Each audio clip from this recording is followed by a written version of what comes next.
Macho street ব্রলার্স, নির্মম আগ্রাসন থেকে শুরু করে আউট অফ কন্ট্রোল গুতোগুতি আর কানিং অ্যানিমাল এসকেপস। এরা পশু জগতের মাস্টার্স অফ মেহ্যাম।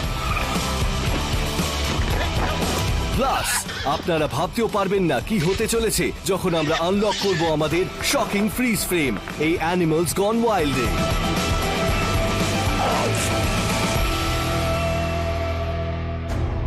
ভয়ঙ্কর ডাইভ, মাথার উপর আঘাত, কামাকাজি দৌড়। যখন প্রোটেক্টিভ প্যারেন্টস আপনাকে শত্রু ভেবে নেয় তখন একটা ছোট শহরও মুহূর্তের মধ্যে রণক্ষেত্র হয়ে ওঠে।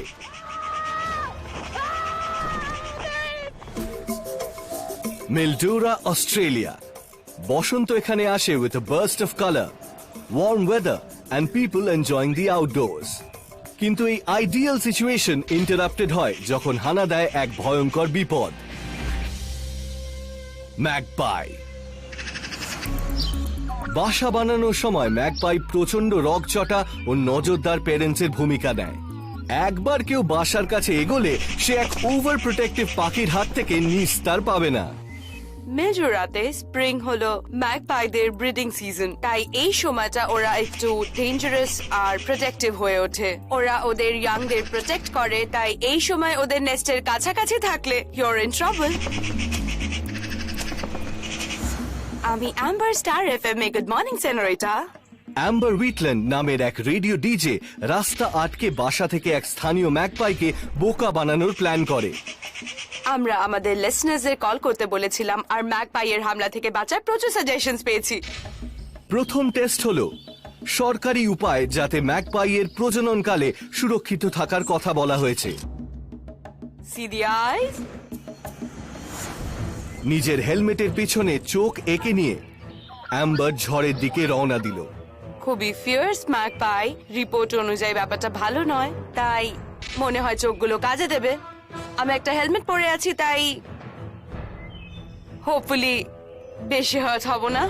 শুরুটাও ভালোই করেছিল, তারপর হঠাৎ প্রচন্ড দ্রুত গতিতে অ্যাজিটেটেড পাখিটা ছুটে এলো। যে মুহূর্তে ম্যাগপাইটা এসে প্রথমবার আমার হেলমেটে ধাক্কা মারলো, আমি ভয় পেয়ে গেছিলাম। আমি প্রচন্ড ভয় পেয়ে গেছিলাম। ম্যাগপাইটি মার্সিলেসলি অ্যাম্বারকে তার কামাকাজি মিশনে ধাওয়া করতে থাকে।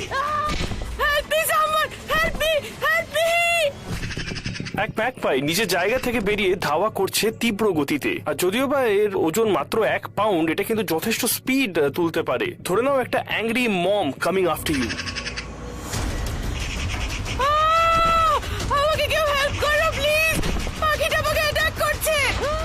এই ডিফেন্সিভ টেকনিকটা খুবই অকাজে। দেখা যাচ্ছে ম্যাগপাইটির ফেভারিট অ্যাটাক স্ট্র্যাটেজি হলো ওই চোখগুলোকেই আক্রমণ করা। ম্যাগপাইরা তাদের বাচ্চাদের সুরক্ষার জন্য সবকিছু করতে পারে। ওরা ওদের তীক্ষ্ণ নখ দিয়ে আপনার স্কিনকে ড্যামেজ করতে পারে, আর 2 ইঞ্চি ঠোঁট আপনার চোখ খুবলে দিতে পারে। ম্যাগপাই অ্যাটাকের কারণে অনেকেরই খুব সিরিয়াস ইনজুরি হয়েছে।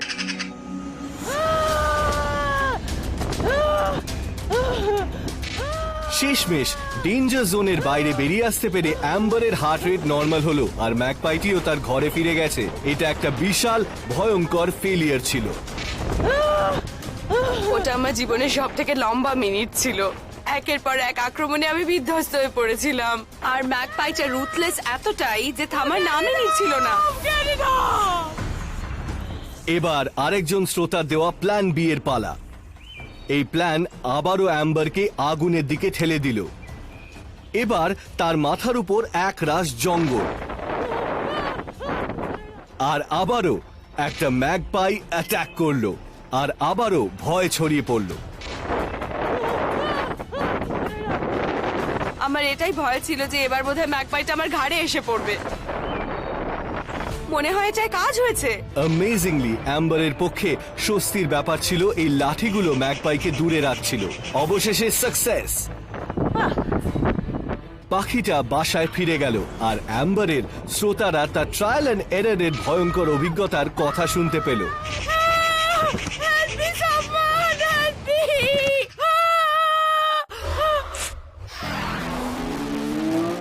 যখন চারপাশের পৃথিবী চরম বিপদের মধ্যে দিয়ে যাচ্ছে তখন এক জায়গায় দাঁড়িয়ে থাকাটা নিরাপদ মনে হয়, যতক্ষণ না কেউ আপনাকে উপর থেকে আক্রমণ করছে।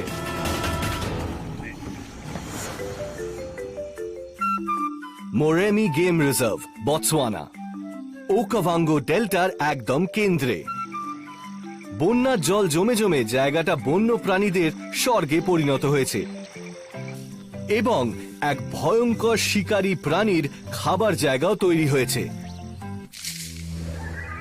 The leopard. লেপার্ডরা খুবই চোরা শিকারী। নিজেদের শিকারকে এরা সাবধানে ধাওয়া করে আর কাছাকাছি এলে আক্রমণ করে, আর শিকারকে 50 কিলোমিটার বেগে তাড়া করে অবশেষে মেরে ফেলে। একদল টুরিস্ট জড়ো হয়ে ফটোজ আর ভিডিও তুলতে শুরু করে যখন একটা অ্যামেজিং সিন আনফোল্ড হয়। একটা ইম্পালার ছোট্ট দল একটা বিশাল গাছের নিচে ঘাস খেতে জড়ো হয়েছে। লায়ন, চিতা বা হায়নার মতন অনেক শিকারী প্রাণীর কাছেই ইম্পালা বেশ সুখাদ্য। মূলত সেই কারণেই ইম্পালারা সবসময় দল বেঁধে থাকে, আর কোনো একজন ইম্পালা কোনো শিকারী প্রাণীর খবর পেলে তা দ্রুত নিজেদের মধ্যে ছড়িয়ে দেয়। এই গ্রেসফুল প্রাণীগুলি আর বিউটিজ টু বিহোল্ড। তবে টুরিস্টদের অ্যাটেনশন এখন অন্যদিকে। উপর দিকে একটা ডেডলি প্রেডেটর লুকিয়ে আছে শিকারের অপেক্ষায়, আর সে ক্ষুধার্ত। এই বাঘ আর তার শিকারের মাঝে একটাই সমস্যা, আর তা হলো এই 3 তলা সমান উঁচু জায়গা থেকে লাফ দেওয়া। ইন আ ফ্ল্যাশ এই বিশাল জানোয়ারটি এক লাফ দিল এই দলের মাঝখানে। ইনস্ট্যান্টলি সমস্ত ইম্পালা ছত্রভঙ্গ হয়ে গেল, পাগলামি শুরু হয়ে গেল। ইম্পালা যথেষ্ট ফাস্ট, কিন্তু অতটাও ফাস্ট কি? ইম্পালাদের হিয়ারিং সেন্স খুব তীক্ষ্ণ। লেপার্ডটা যদি একটুও তাড়াহুড়ো করত তাহলে তার ঝাঁপানোর আগেই ইম্পালাগুলো পালিয়ে যেত। ইনক্রেডিবলি এই শিকারী প্রাণীটি তার লক্ষ্যে ঝাঁপিয়ে পড়ে সেটাকে নিজের খাবারে পরিণত করল। Lunch is served. লেপার্ডটি মৃত ইম্পালাকে বয়ে নিয়ে চলেছে দূরে কোথাও একান্ত বসে ডিনার সারবে বলে। এটা লেপার্ডের শিকারদের জন্য একটা ইম্পর্টেন্ট লেসন। যখন তোমার আর্চ এনিমি খুব শান্ত প্রকৃতির হয় এবং গাছে চড়তে পারে, তখন কখনো দল ছুট হতে নেই এবং সব সময় উপর দিকে খেয়াল রাখতে হয়।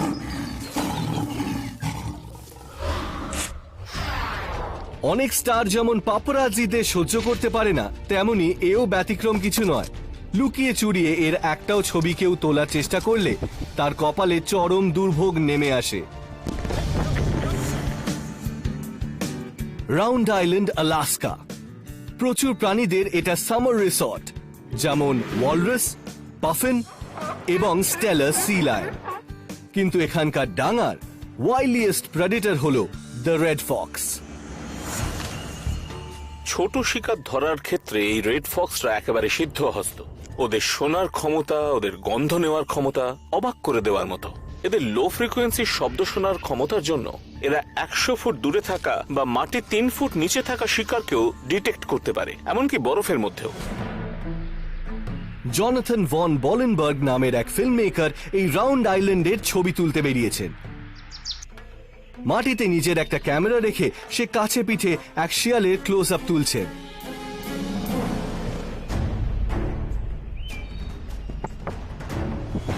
তখনই শিয়ালটি নিজের চাল চালে। সে মন দিয়ে ক্যামেরাটিকে ইন্সপেক্ট করে, শুঁকে, চেটে এবং কামড়ে। একটা রেড ফক্সের 42টা দাঁত থাকে। সামনের দাঁত, বিশেষ করে কেনাইন, তৈরি হয়েছে মারার জন্য আর ছেঁড়ার জন্য। আর পেছনের দাঁত তুলনামূলকভাবে ফ্ল্যাট হয়, সেগুলো সাহায্য করে খাবারটাকে চিবিয়ে খেতে, যার জন্য খাবারটা হজম হয়। তাই এর ক্যামেরাটাকে ভেঙে গুঁড়িয়ে ফেলতে এক মুহূর্তও সময় লাগবে না। এবার চারপাশে কেউ দেখছে কিনা দেখে নিয়ে it digs in. Piece after piece plastic কামড়াতে শুরু করে। এই ব্যাপারটা ক্যামেরা বা ফক্স কারোর পক্ষেই ভালো নয়। প্লাস্টিকের যে গন্ধ আর স্বাদ রয়েছে প্রাণীরা অনেক সময় মনে করে যে সেটা একটা খাবার, তাই তারা এটা ততক্ষণ পর্যন্ত চিবোতে থাকে যতক্ষণ না এটা সম্পূর্ণভাবে ভেঙে যায়। আর অবশ্যই যদি তারা এরকম কিছু খেয়ে ফেলে যেটা হজম হবে না, তাহলে ওরা কিন্তু সমস্যায় পড়বে। ক্যামেরাটির অবস্থা সত্যিই সঙ্গীন। শিয়ালটি এটাকে একেবারে ছিন্ন ভিন্ন করে ফেলেছে আর সেটি ক্যাপচার্ড হয়েছে হাই ডেফিনিশনে। তখনই বোঝা গেছিল যে এটাকে খাওয়া ওর প্রধান উদ্দেশ্য একেবারেই নয়, বরঞ্চ এই ক্যামেরাটিকে একেবারে ছিন্ন ভিন্ন করে ফেলার পেছনে রয়েছে একটা ওভারজিলাস ইনস্টিংক্ট টু অ্যাটাক। ফক্সরা অন্য কার্নিভোরাসদের মতো সারপ্লাস কিলিং বলে একটা কৌশল ব্যবহার করে। তারা যতটা খেতে পারবে তার থেকে বেশি শিকার করে। অনেক সময় মায়েরা শিকার করে সেগুলোকে তাদের বাচ্চাদের কাছে নিয়ে যায় খেলার জন্য। কিন্তু এত অত্যাচারের পরেও ক্যামেরাটি চলছে। আর ধাতু আর প্লাস্টিকের স্বাদ একেবারে পছন্দ না হয় এদিকে খিদে চরমে থাকায় শেয়ালটি অন্য খাবারের খোঁজে রওনা দেয়। ক্যামেরাটিকে সে ফেলে দিয়ে যায় একেবারে ছিন্ন ভিন্ন কিন্তু চলন্ত অবস্থায়। আমি পেয়েছি। আউট অফ কন্ট্রোল আর ভয়ঙ্কর সব লড়াই চলতেই থাকে। যখন 800 কেজি ওজনের পেশি যুদ্ধে নামে তখন সেখানে ভালো কিছু ঘটতেই পারে না। উইসকনসিনের মিলওয়াকি হলো বিয়ার, ব্রথস আর বেসবলের আঁতুড়ঘর। And for years, welcome to Americas great circus parade. The great circus parade এই শহরের হিস্ট্রি সেলিব্রেট করছে বিশ্ববিখ্যাত রিংলিং ব্রাদার্সদের নিয়ে। আর আজকের অন্যতম আকর্ষণ হলো এখানকার ক্লাইডসডেল ঘোড়ায় টানা প্রাচীন সার্কাস ওয়াগন। ক্লাইডসডেলরা হলো ড্রাফট হর্স। তাদেরকে ব্যবহার করা হতো ভারী কাজের জন্য, যেমন গাড়ি টানা এবং আগেকার দিনে লাঙল টানার জন্য। তাই তাদের চেহারা অন্যান্য ঘোড়াদের থেকে অনেকটাই ভালো হয়। ওরা খুব বড় হয়, ওরা 2000 পাউন্ড মতন ওজন বহন করতে পারে। ওরা কাঁধ পর্যন্ত প্রায় 6 ফুট মতন লম্বা হয়, আর ওদের খুরগুলো হয় ম্যাসিভ।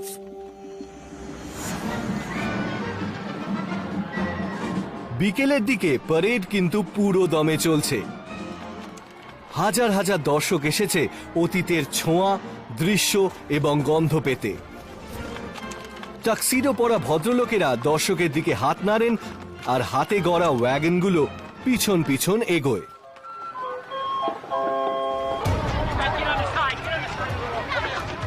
হঠাৎ আতঙ্ক ছড়িয়ে পড়ে। 4টি ক্লাইডসডেল ঘোড়া বাঁধন ভেঙে তীব্র গতিতে রাস্তার দিকে ছুটে আসে।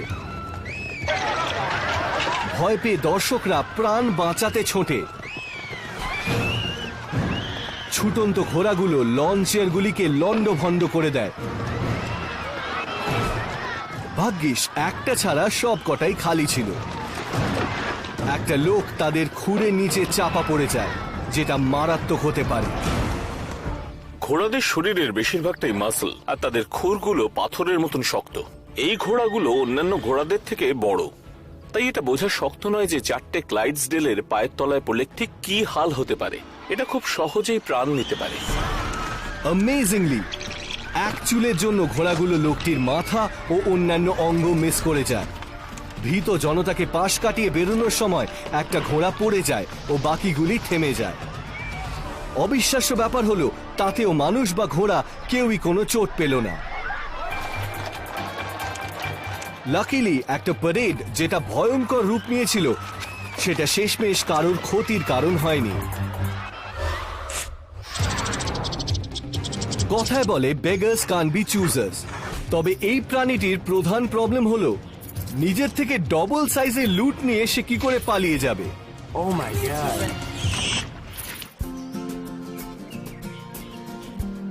Webster, New York. অন্টেরিও লেকের ধারে এই শহরে মোটো হচ্ছে বেঁচে থাকার মজাই আলাদা। আর এই কথাটা সব রকম শেপ আর সাইজের প্রাণীর ক্ষেত্রেই খাটে, এমনকি এই আল্লাদি মিঙ্কের ক্ষেত্রেও। এই ক্ষুদে প্রাণীটি অন্যের শিকার ছিনিয়ে নেওয়ার তালে আছে। একটা মাগুর মাছ যে ওর চেয়ে দ্বিগুণ বড় আর বেশ খতরনাক জায়গায় আছে। মিঙ্করা খুব দারুণ সাঁতারু হয় আর তারা বেশিরভাগ শিকার জলেই ধরে, আর তারা নিজেদের চেয়ে বড় প্রাণীও শিকার করতে পারে, যদিও এক্ষেত্রে পরিস্থিতিটা একটু অন্যরকম। শিকারটি একটি প্লাস্টিকের বালতির মধ্যে রয়েছে আর এটা ওর জন্য অসুবিধার। হিলারিয়াস। এমনকি এক ঝাঁক লোক তার দিকে ঝুঁকে পড়তেও মিঙ্কটি নিরুত্তাপ। Oh my god! Look at her! Oh my god, she's got it. That's really hilarious. The only thing is যে এটা ওর জন্য খুব ভারী। ও ধরতে পারছে না। Hilarious.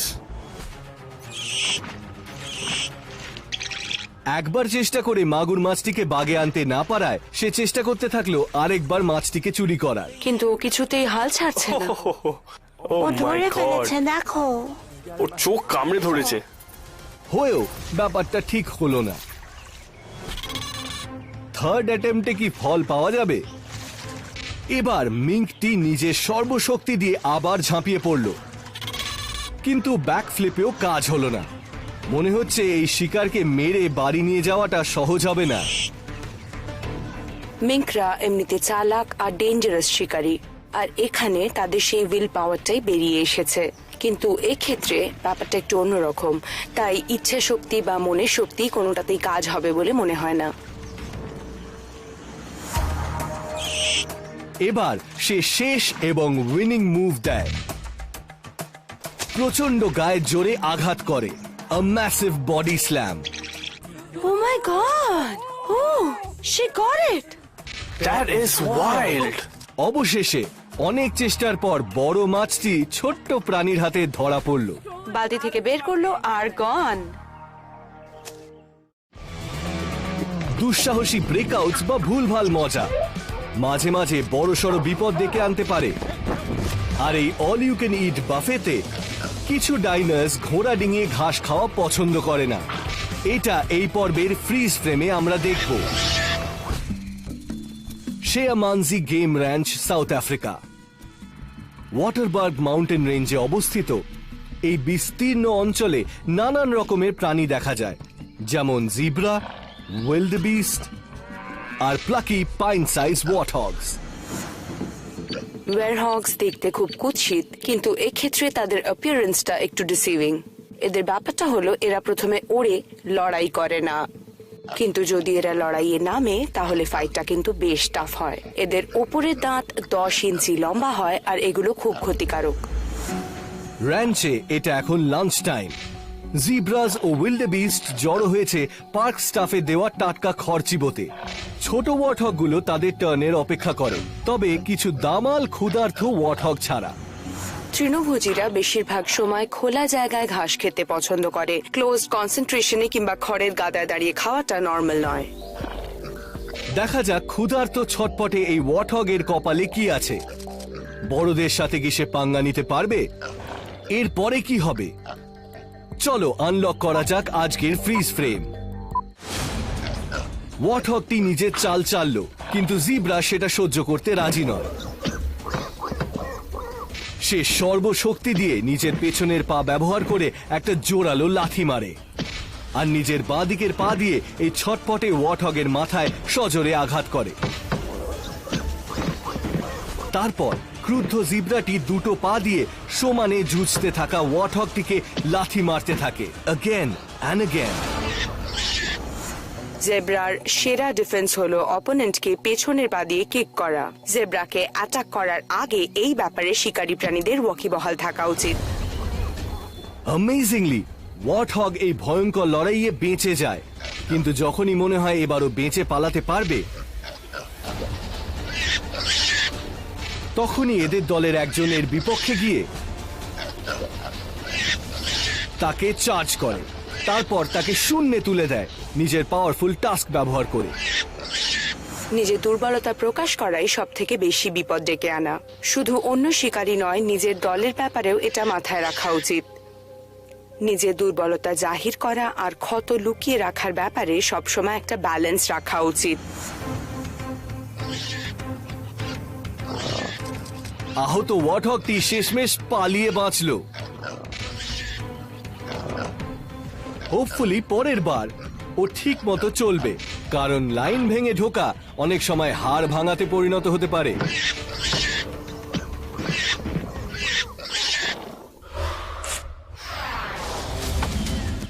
যখন দুটো হপিং ম্যাড নেইবার পাগলের মতো লড়াই করে, তখন তৈরি থাকো তখন ব্যাপারটা আশেপাশের লোকের পক্ষে ভয়ঙ্কর হয়ে উঠবে। Y point, Australia. সিডনি থেকে 1 ঘন্টা উত্তরে একটা ছোট্ট শহর। তবে এই দেশে humans are out number 2 to 1।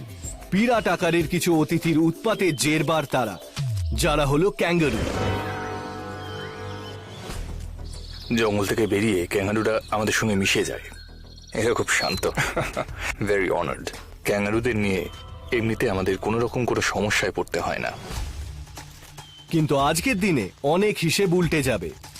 যখন রডনি ল্যাংহ্যাম নিজের বাড়িতে আরাম করছিল, তখন হঠাৎই তার সামনের দরজায় বিপদ উপস্থিত।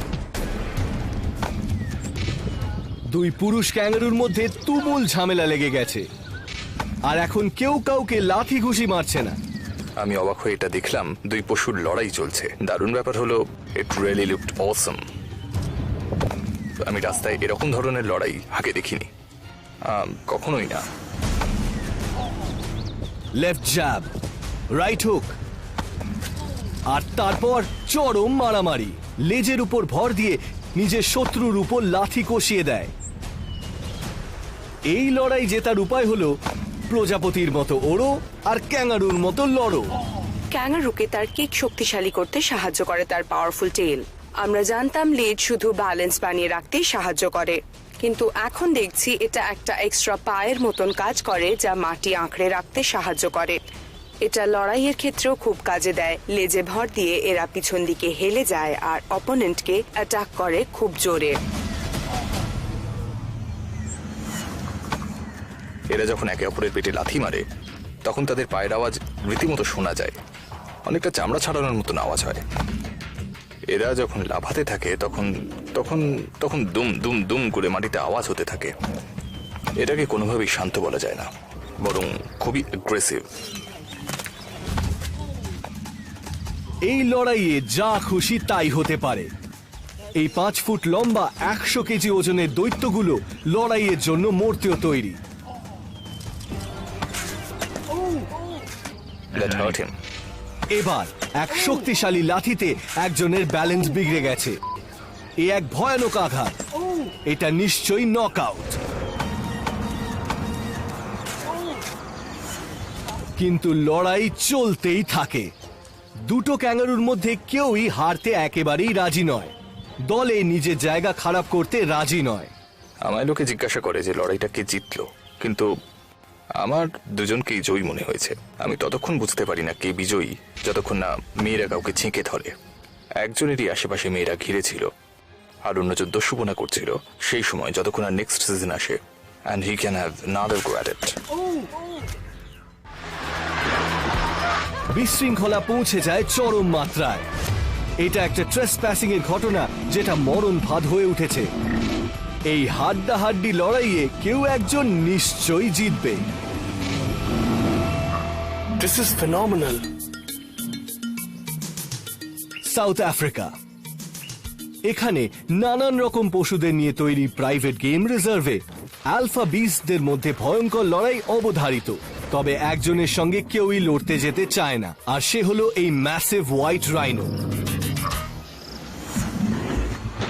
মেল রাইনো খুব এলাকা সচেতন হয়। এরা নিজেদের এলাকা মার্ক করে রাখে নিজেদের মলমূত্র দিয়ে। এটা তাদের কাছে এক অদৃশ্য সীমারেখা। এই সাবধানবাণী মূলত অন্য রাইনোদের জন্য হয়, কিন্তু রাইনোদের এই মেসেজটা অন্যান্য অ্যানিমালও মেনে চলে। একদল কেপ বাফেলো, যারা নিজেরাও দৈত্যাকার প্রাণী, বোধহয় এই সাইনগুলো খেয়াল করেনি, আর এখন সিরিয়াস গন্ডগোলের আশঙ্কা হচ্ছে। 2 তৃণভোজী প্রাণী এখন লড়াইয়ের জন্য প্রস্তুত। 2 আলাদা প্রজাতির তৃণভোজী প্রাণীকে লড়তে দেখা খুব রেয়ার ব্যাপার। 2 একই প্রজাতির প্রাণীকে একসাথে লড়তে দেখা যায় সঙ্গিনীর কারণে, অর এগেইনস্ট আ প্রেডেটর। লড়াই শুরু হয়। এই গ্রাস ইটিং গোলায়েথস একে অপরের দিকে শিং বাগিয়ে তেড়ে গেল। প্রায় 2000 কেজি রাইনো ওজনের ব্যাপারে ভারী হলেও বাফেলো নিজের জায়গা ছাড়তে রাজি নয়। রাইট নাও এই মারাত্মক লড়াই আরো মারাত্মক হয়ে উঠেছে। এরকম ধুন্ধুমার লড়াইয়ের ক্ষেত্রে কেপ বাফেলোরা শিং উঁচিয়ে প্রতিপক্ষকে রক্তাক্ত করে দেয়। অপরদিকে রাইনো শুধু লাফিয়ে পড়ে। বলা বাহুল্য উভয় পক্ষই বেশ জোরদার। Oh I think he enjoyed him. I think ওর এটাতে খুব লেগেছে। ও গড, আমি আর এটা দেখতে চাই না। হঠাৎই রাইনোটি নিজের শিং বাগিয়ে বাফেলোর দিকে ছুটে এলো। ও মাই গড, ওই শিং দিয়ে ওকে গোতাচ্ছে। ও মাই গড। এই বাফেলোটা কিন্তু আবার অ্যাটাক করছে। পায়ের তলায় হুক করে এই বিরাট প্রাণীটিকে পুতুলের মতো ছুঁড়ে দিল। This is phenomenal. Look at that, oh my god. আহত বাফেলো পড়ে গেলেও জমি ছাড়তে রাজি নয়। হঠাৎই তার গোপন অস্ত্রের দেখা পাওয়া যায়। ওর গোটা দল ছুটে আসে এই ঝগড়ুটে রাইনোকে শিক্ষা দিতে তৈরি তারা। ওদিকে দেখো। রাইনো নিশ্চিতভাবে বড় আর শক্তিশালী হয়, কিন্তু বাফেলোর পিছনে থাকে তার দল। বাফেলো এখন মবিং বিহেভিয়ার শুরু করবে, যেখানে প্রায় গোটা দল 800 কেজি ওজনের বডিগার্ডদের মতো জড়ো হবে বন্ধুকে আক্রমণ করার থেকে শত্রুকে প্রতিরোধ করতে। কিন্তু তারা ক্রুদ্ধ রাইনোটিকে ডিস্ট্র্যাক্ট করার চেষ্টা করলেও সে তার অফেন্সিভ ভঙ্গি থেকে সরে না। আর এই দলে খুব কমই হিরো আছে যারা এই শত্রুর মোকাবিলা করতে ইচ্ছুক। ওরা যদি সবাই মিলে অ্যাটাক করে তাও কিন্তু কিছু হবে না।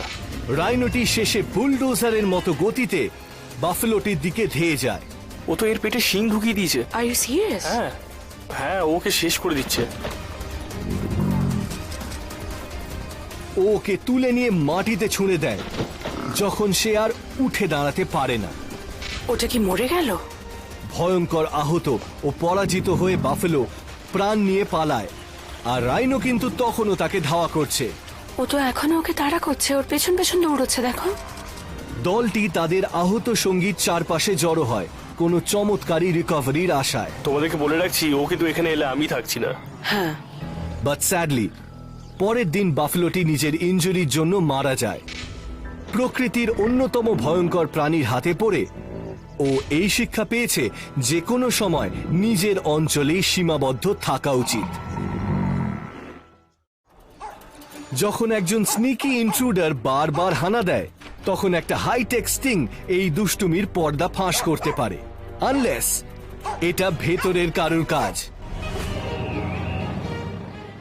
লন্ডন, ইংল্যান্ড, যেখানে 14,000-এরও বেশি স্ট্রে অ্যানিমাল রয়েছে, সেখানে এরকম শেল্টার্স গৃহহীন পশুদের সুরক্ষিত আশ্রয় দান করে। কিন্তু কিছুদিন ধরে রাতে এখানে কিছু স্ট্রেঞ্জ ব্যাপার ঘটছে। এই শেল্টারের কর্মচারীরা সকালে এসে দেখে খাবার মিসিং এবং কুকুরের দল পাগলের মতো ছুটোছুটি করছে। এটা কি কোনো ইন্ট্রুডারের কাজ? কর্মচারীরা এখানে সিকিউরিটি ক্যামেরা লাগায় দেখার জন্য যে কুকুরদের খাঁচা থেকে বার করছে কে। রাত নামলেই সারা হল ঘর জুড়ে শোনা যায় কুকুরদের ঘেউ ঘেউ আর চিৎকার। কুকুরদের ন্যাচারাল ইনস্টিংক্ট হলো তারা একসঙ্গে দৌড়য়, ওরা একটা দল হিসেবে থাকে। তাই যখনই তারা একসাথে হয় তখনই তারা তৈরি করে একটা সোসাইটি, আর সেটা হয় খুব কমপ্লেক্স সোশ্যাল অর্গানাইজেশন। তারা তাদের প্রয়োজন অনুযায়ী একসঙ্গে কাজ করে, যেমন খাবার খোঁজা, একে অন্যকে রক্ষা করা, এলাকা রক্ষা করা এবং সঙ্গী বা নতুন সঙ্গী খোঁজার ক্ষেত্রেও। এরপর অদ্ভুতভাবে আসল কালপ্রিট ধরা পড়ে। কোনো ইন্ট্রুডার নয়, এটা ভিতরেরই একটা কুকুর। ভিডিওতে দেখা যায় ও নিজের নাক দিয়ে খাঁচা খোলবার চেষ্টা করে ভেতর দিক থেকে। কিন্তু এই বোল্ড এসকেপ প্ল্যান কি কাজে দেবে? কুকুররা অবশ্যই খুব বুদ্ধিমান প্রাণী। তাদের ইন্টেলিজেন্স প্রায় মানুষের 2 বছরের বাচ্চার সমান। তাই তারা অনেক কিছু বুঝতে পারে, আর ওদের প্রায় 250টা শব্দ এবং জেস্চারের ভোকাবুলারি থাকে। তাই ওরা অনেক কিছু জিনিস করতে পারে এবং অনেক ক্ষেত্রে মানুষরা যেটা করছে কুকুররাও সেটা করছে। এটা কিন্তু খুব একটা রেয়ার নয়। ওরা এটা করে অবজারভেশন আর প্র্যাকটিসের সাহায্যে। আনবিলিভেবলি ও এটা করলো। খাঁচা থেকে বেরিয়ে সে তার অ্যানিমাল ইনস্টিংক্টকে ফলো করে। প্রথমেই কিচেনে পৌঁছয় কিছু খাবার জোগাড় করতে। তারপর এক এক করে তার বাকি সঙ্গীদের খাঁচার দরজা খুলে দিল। তারা চেঁচাতে, লাফাতে, গর্জাতে লাগলো নিজেদের উপস্থিতি জানান দেওয়ার জন্য। এটা যেন কুকুরদের রিউনিয়ন শুরু হলো। কেস অবশেষে সলভ হয় আর দোষীকে আবার খাঁচায় ঢোকানো হয়। তার পালানোর দিন ফাইনালি ওভার। কিন্তু সত্যি কি?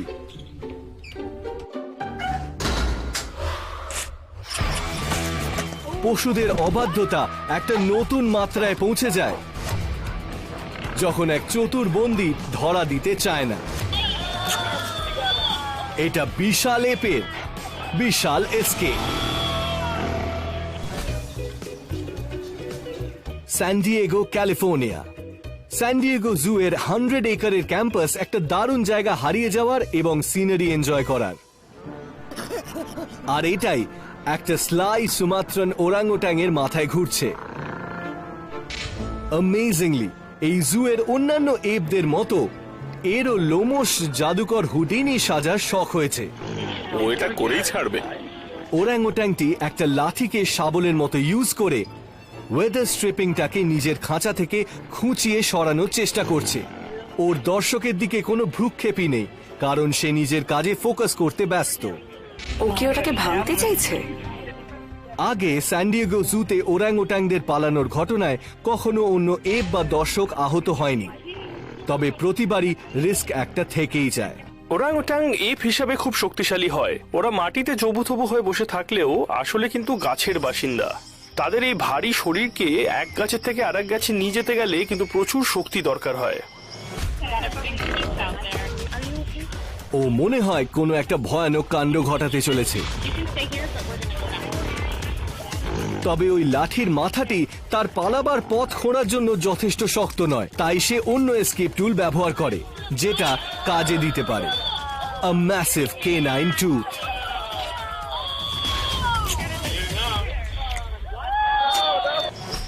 মানুষ এবং অন্যান্য এপের মতো ওরাংওটাংয়েরও কিন্তু 32টা দাঁত থাকে।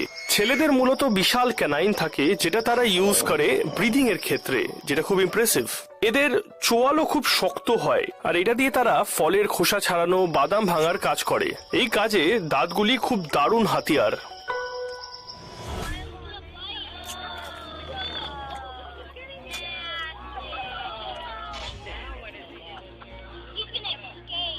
He's done it. ঠিকঠাক গ্রিপ পাওয়ার মতো যথেষ্ট স্ট্রিপিং সে পেয়ে গেছে। কয়েক কদম এগোলেই মুক্তি।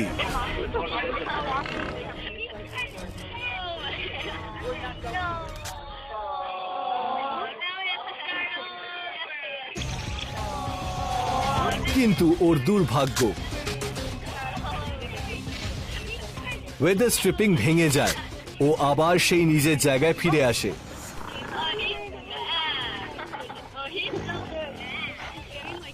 মনে হয় এই এসকেপ আর্টিস্টকে আরো কদিন এই বড় বাড়িতেই থাকতে হবে। ঠিকঠাক ভাবে একটা চুরি ঘটাতে গেলে প্রচুর গাটস আর ডিটারমিনেশন লাগে, কিন্তু এই চোরটি তো মিশন ইম্পসিবলে নেমেছে। ক্যানাব, ইউটা। বছরের পর বছর এই শহরের ওয়ার্ল্ড ক্লাস ভিস্টাস, আমেরিকার প্রিয় ফোক হিরোদের নিয়ে বানানো প্রচুর মুভি আর টিভি সিরিজের ব্যাকড্রপ হিসেবে ব্যবহৃত হয়েছে। এই ধুরন্ধর রক স্কুইরেলও কি স্টারডামের জন্যই তৈরি? রক স্কুইরেলরা হলো কাঠবিড়ালিদের মধ্যে সবথেকে বড় প্রজাতি। ওরাও ছোট কাঠবিড়ালির মতো খুব ভালো গাছে চড়তে পারে, আর ওরা অনেক বেশি সাকসেসফুল মানুষের চারপাশে যে অন্যান্য প্রাণীরা থাকে তাদের থেকে। ওরা মানুষের ফেলে দেওয়া বিভিন্ন খাবার, বিভিন্ন স্ন্যাক্স গার্বেজ ক্যান থেকে তুলে খায়, তাই ওরা আমাদের সঙ্গে খুব সহজেই বেঁচে থাকে। পাখির খাবারের থেকে টেস্টি জিনিস আর কি বা হতে পারে, স্পেশালি তা যদি ইজি পিকিং হয়।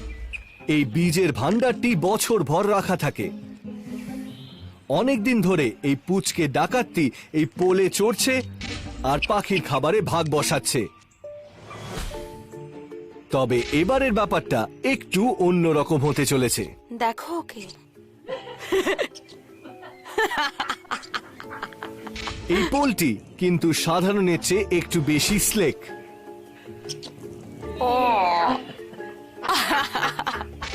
ও হাল ছাড়বে না। কেউ বোধহয় এই চোরটাকে খাবারের কাছে যাওয়া থেকে আটকাচ্ছে। আচ্ছা, এই নন টক্সিক লুব্রিকেন্ট যদিও স্কুইরেলকে আঘাত করছে না, তবে ফ্রাস্ট্রেট করছে বটে। কাঠবিড়ালি প্রধানত মাটিতে পড়ে থাকা খাবার খায়, যেমন পাইন নাটস, অন্যান্য বীজ, এগুলোই তাদের প্রিন্সিপাল ডায়েট। তাই এটা মোটেও আশ্চর্যের নয় যে ওরা পাখির খাবারও খেয়ে নেবে। দেখুন, এই মুহূর্তে ব্যাংকও হেঁটে রয়েছে। এই হাংরি ক্রিটারটি একটা নতুন প্ল্যান বার করেছে। 2 কদম পিছিয়ে এসে সে এবার এক অনবদ্য হাই জাম্প দিতে প্রস্তুত হয়। তার প্র্যাকটিস লিপ কিন্তু পারফেক্ট মনে হলো। তবে সে কি এই পোলে স্লিপারি অংশ পেরোতে পারবে? ও অনেকটা উপরে লাফিয়েছে। যা, আবার একটা ফেলিয়ার। ওর নিশ্চিন্ত থাকার দিন কিন্তু শেষ।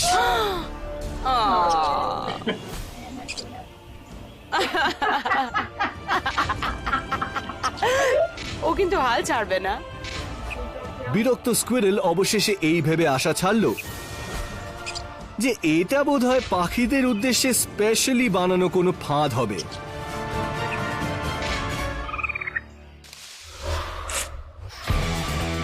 বদমাশি আর বিশৃঙ্খলা চলতেই থাকে এই অযাচিত যাত্রীর আগমনে। গাড়ি চড়ে ঘোরার ব্যাপারটা বেশ মজার বটে, তবে সাবধান, কিছু রাইড শান্তিপূর্ণ থেকে মুহূর্তের মধ্যে অশান্তিপূর্ণ হয়ে উঠতে পারে। ক্যালিফোর্নিয়া স্যান ডিয়েগো অঞ্চল। দ্য স্যান ডিয়েগো জু হলো সারা পৃথিবীর প্রায় 3700 রকমের রেয়ার এবং এন্ডেঞ্জার্ড প্রাণীর বসতি। কিছু খাঁচার মধ্যে একাধিক প্রাণী জঙ্গলের মতো একসাথেই থাকে। নানা প্রাণীর সহাবস্থান এই জুতে এক প্রাকৃতিক পরিবেশ বজায় রাখে। এর ফলে প্রাণীদের উদ্দীপনা বেড়ে যায় আর দর্শকও বেশি ইন্টারঅ্যাক্ট করার সুযোগ পান। প্যাট্রিক ম্যাকলাউড আর তার পরিবার একসঙ্গে সিনারি এনজয় করছিল। হঠাৎ করে তারা কিছু টের পায়। একটা ছোট্ট বাঁদর ডাইকার নামক ছোট্ট অ্যান্টিলোপের পিঠে দাঁড়িয়ে ব্যালেন্স করার চেষ্টা করছে।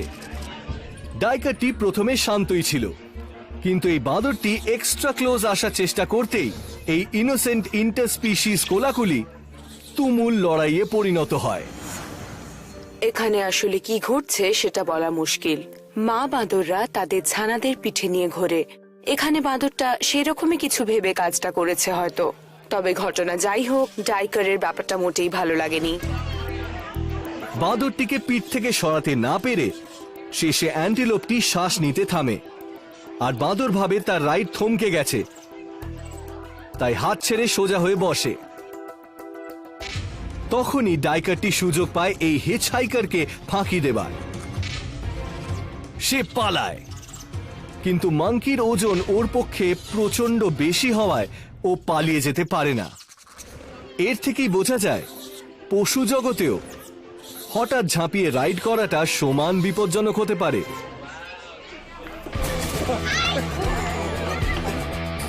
Ambush attacks, disobedient brawlers,